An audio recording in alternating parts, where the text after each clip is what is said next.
David tetap semangat untuk menemani Anda, dan kita akan mengupas topik-topik yang luar biasa untuk kita bisa maju dan belajar dan sukses di tahun 2022. Wow, luar biasa Pak Darmadi. Kita mau tahu dulu nih teman-teman sekalian, pasti ngikutin terus nih ya apa serial kita nih Pak Darmadi ya.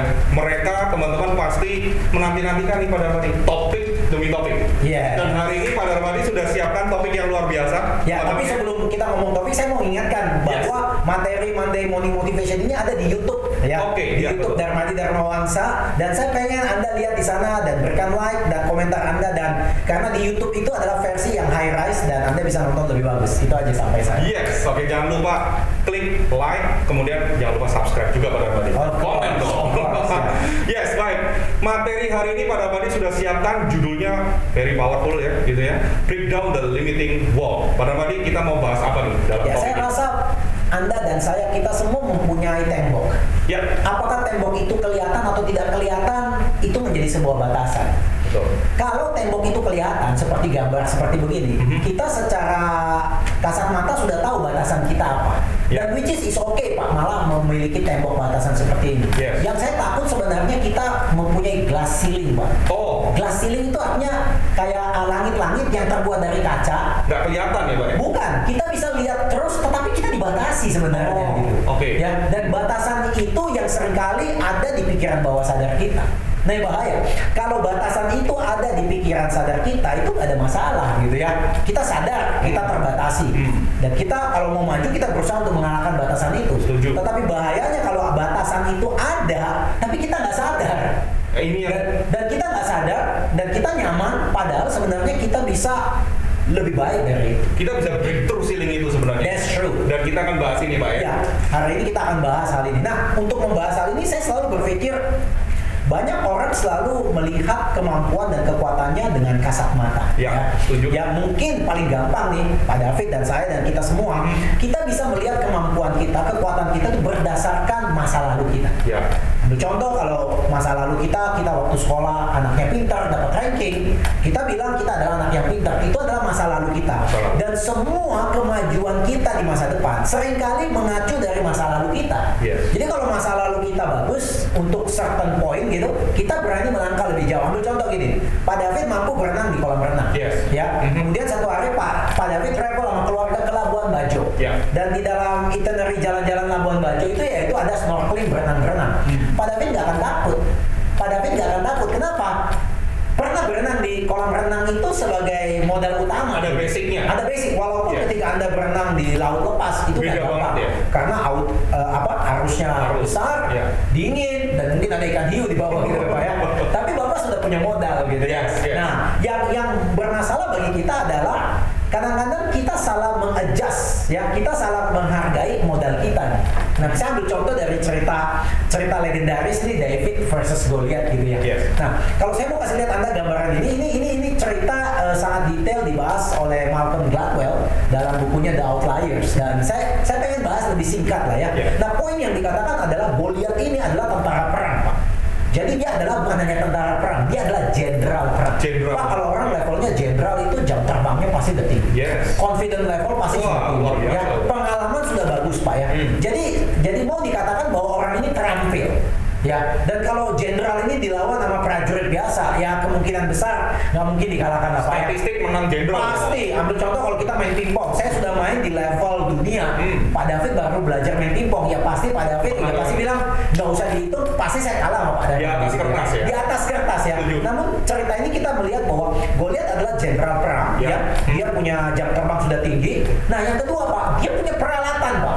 Ya, ketika dia berperang, dia bawa baju sirah, tombak, perisai, Pakai pedang. helm juga. Ya, bahkan ada asisten yang bantu-bantu ngangkat gitu. Jadi Oke. orang ini udah levelnya udah tinggi gitu ya. Yes. Dan yang ketiga, badannya gede Pak. Ya. Besar ya? 3 meter Pak. Besar kokoh. Tinggi, besar. Tinggi besar kokoh. Nah, pada saat dia nantang ini kan kerajaan lawan kerajaan gitu. Dia nantang kerajaan sebelah. Kerajaan sebelah itu pemain terbaiknya pun takut lawan dia. Jadi kita udah bayangin gak bakal kalah. Nah, kemudian muncullah seorang yang namanya David ini. Bukan kayak Pak David ini. Nah, David ini kalau digambarkan sosok historinya, dia usianya itu mungkin 15-16 tahun. Bayangin Pak, Masih belia, Pak. masih belia. Jam terbangnya apa sih Pak? penggembala domba, Pak. Ya, Waduh. jam terbangnya penggembala domba. Ya, statistik kehebatannya pernah menghadapi serigala, pernah menghadapi harimau, singa katanya gitu ya. Tapi tidak pernah berperang. Nah, alat pertempurannya, waduh, dia dikasih baju sirah, dia bilang keberatan bajunya. Dikasih pedang, pedangnya berat. Jadi kamu mau perang pakai apa? Udah pakai ini aja deh. Yang paling saya tahu gitu ya, ketapel yang isinya batu gitu Pak ya, yang diputar-putar gitu ya. Nah, singkat cerita kan kalau kita melihat ini kan pertandingan yang tidak seimbang gitu ya. Tapi kita tahu the story behind David and Goliath. David ini menang gitu ya. Nah, yang saya mau jabarkan di sini kenapa David menang, Pak? Ya. Sebenarnya kalau Goliath ingin memanggil David face to face berhadapan satu one on one, David pasti kalah, Pak. Setuju. Kenapa? Goliath nggak usah ngapa-ngapain, jatuhin aja badannya. David pasti selesai, Pak. Badannya gede ya. Goliath pengen David tuh bertarung face to face, dekat-dekatan. Kenapa, Pak? Permasalahan dengan orang yang badannya besar, yang tinggi, kadang-kadang matanya itu kadang-kadang rabun, Pak. Jadi dia pengen lawannya itu berada di depannya dia, sehingga dia bisa mengalahkan lawannya. Nah, David tahu kalau dia berhadapan dengan Goliath face to face, pasti dia kalah, Pak. Karena dari segi skill dia nggak punya, dari segi kekuatan nggak punya. Nah, kemudian dia berpikir, dia bilang kalau saya mau mengalahkan seorang Goliath, saya harus bertempur dengan jarak jauh, supaya lembingnya tidak kena, pedangnya tidak nebas saya. Nah, saya akan cari peralatan tempur yang memungkinkan saya mengalahkan Goliath dari jarak jauh. Kuncinya adalah Goliath menantang David untuk face to face, tapi David menantang Goliath sesuai dengan strategi yang dimiliki David. Dia nggak ikut si Goliath. Dia nggak ikut strateginya Goliath. Yes. Okay. Dia nggak ikut strateginya Goliath, gitu ya. Dia pakai strateginya dan Goliath masuk ke dalam perangkap strateginya dia. Menarik sekali. And the rest is history. David mampu mengalahkan Goliath. Jadi seringkali dalam sebuah permainan memang lawan itu membawa kita masuk ke dalam, tapi jangan sampai kita masuk. Dan si David ini tahu itu. Ya, seperti zaman sekarang, Pak. Dunia sekarang berubah. Muncullah kalangan baru yang namanya milenial. Dan saya sangat yakin banyak sekali juga teman-teman milenial yang nonton di sini. Nah, orang-orang yang berasal dari generation Y, termasuk saya nih, ya, kita kalau bertempur dengan milenial, dengan kekuatan yang dimiliki milenial, kemungkinan besar kita kalah gitu ya. Jadi kita harus mencari kekuatan kita yang tidak dimiliki milenial. Nah, dari situ mungkin kita punya chance untuk menang, Pak. Menarik sekali, Pak. Keren banget ya, Pak. Nah, di sini lanjut lagi ya, Pak ya?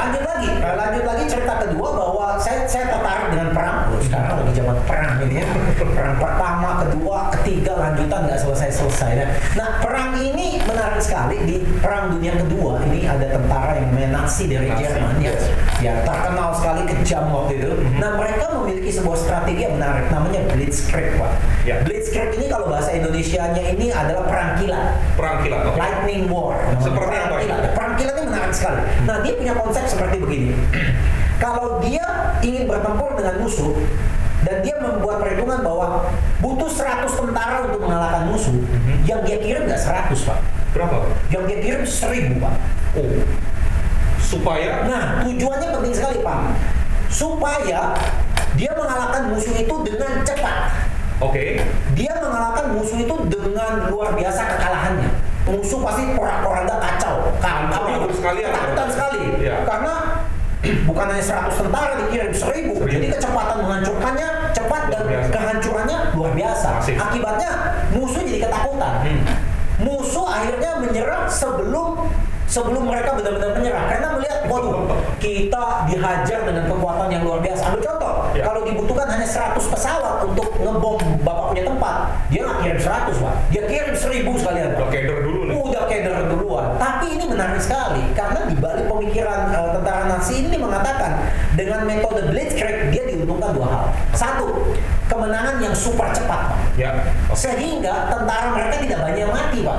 Karena kalau perang terlalu panjang, makin banyak yang mati, Pak. Jadi kalau perangnya cepat, makin sedikit yang mati.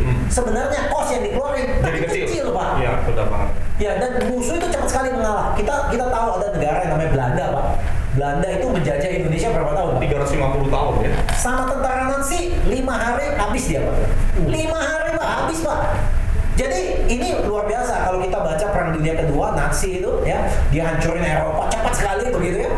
Mungkin lebih cepat dari Rusia yang sekarang lagi perang dengan Ukraina.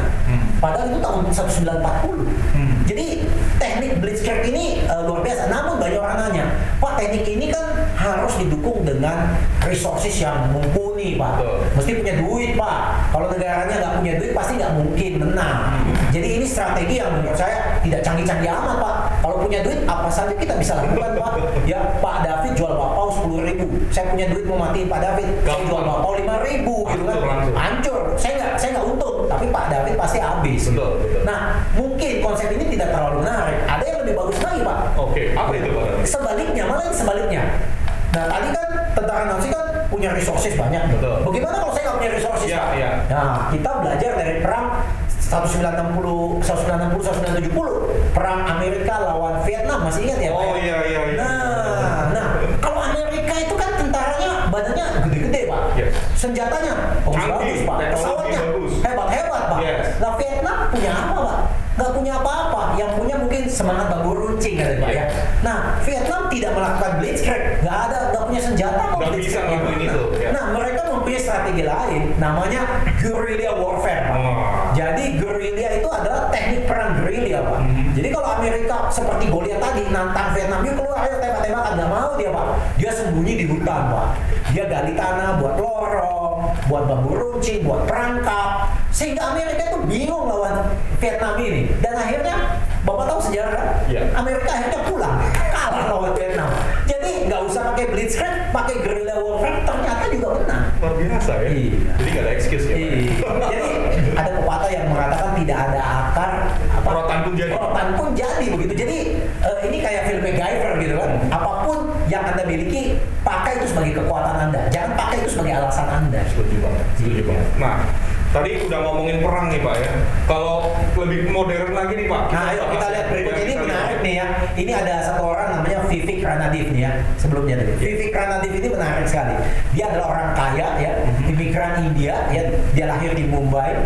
Ya, dan dia tinggal di Silicon Valley ya. Dia punya startup company.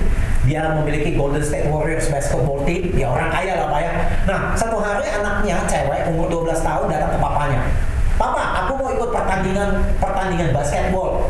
Cewek anak umur 12 tahun. 12 tahun. Ini orang kaya kan, Pak? Ya. Ya kan? Tentu pasti punya coach dan segalanya. Tapi Anda mungkin tahu lah, orang kaya punya anak seperti Vivek ini pasti anaknya manja kali ya.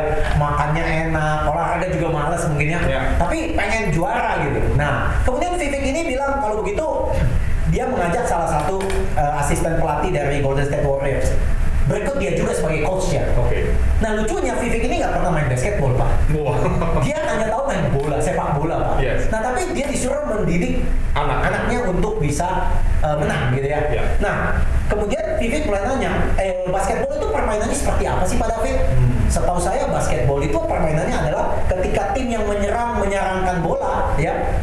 Dan ketika tim yang sudah bola masuk ke keranjangnya, dia akan berusaha membawa bola itu balik ke Offense, lawan. defense. Ya, jadi setelah nyerang, dia akan pergi bertahan. Yes. Jadi bertahan mungkin di sepertiga lapangan terakhir. Betul. Nah, Vivek bilang, kenapa habis cetak bola mesti bertahan? Mestinya target utama adalah bagaimana merebut bola itu secepat mungkin. Jadi idenya bagaimana supaya tim ini bisa merebut bola itu secepat mungkin. Jadi setelah melempar bola masuk atau tidak masuk, ketika bola dikuasai lawan, pikiran pertama adalah bagaimana bola ini supaya saya ambil secepatnya. Jadi ketika dia berusaha mau pas ke temannya, berusaha dipotong. Hanya dengan melatih anak-anak tersebut untuk mengambil bola secepat mungkin, tim anaknya dari Vivek ini mampu menjadi juara 1 Pak seluruh Amerika. Ya. Juara 1 Pak dengan pelatih yang nggak ngerti main basketball. Jadi saya mulai bertanya gini, batasan manusia ini macam-macam. Batasan Pak David, batasan saya, batasan teman-teman ini macam-macam. Jangan-jangan batasan kita nih, salah satu batasan yang paling jelas nih. Batasan kita apa nih saat ini? COVID. Yes. Oh, COVID membuat susah. Batasan tapi banyak orang tidak pernah berusaha mikir bahwa COVID itu memberikan peluang. Ya kan? Setuju. Bagi sebagian orang ini menjadi kesulitan, tapi bagi sebagian orang ini menjadi peluang. Karena kita tahu banyak agent properti jadi jagoan jual properti pada saat COVID. Betul. Banyak agent milenial canggih menjual properti pada saat COVID hanya dengan video-video yang bagus. Ya, TikTok mereka bisa dapat klien, Pak. Yes. Ya itu tidak pernah disangka sama orang-orang yang lain, Pak. Jadi poin di sini adalah yang kita lihat bahwa Anda tidak perlu ya memenangkan pertandingan itu dengan kekuatan yang paling hebat yang Anda miliki, belum tentu Anda menang. Karena berikutnya Pak, berikutnya dibuktikan bahwa sebuah riset dilakukan kepada 200 tahun punya sejarah perang dunia 200 tahun dipelajari, dibandingkan satu negara kekuatannya 10 kali lipat dari negara yang lain. Jadi negara A ini 10 kali lipat dari negara B, dan ketika mereka bertarung Pak, ini 10 kali lipat loh Pak, negara A kemungkinan menang itu 71% Pak, enggak 100% Pak. Kan mestinya kalau udah 10 kali lipat mestinya menang kan? Iya dong. Enggak, hanya 71%. Dan bahkan negara B yang lebih kecil 1/10 Pak, itu tingkat kemenangannya 63,6%, enggak beda jauh Pak. Iya. Asalkan negara B menggunakan taktik yang tidak biasa, taktik yang tidak diduga, Menarik. taktik yang tidak dimiliki oleh negara A. Jadi kesimpulannya utamanya, Nah, kita mau masuk kesimpulan nih Pak. jadi kesimpulan utamanya very simple teman-teman.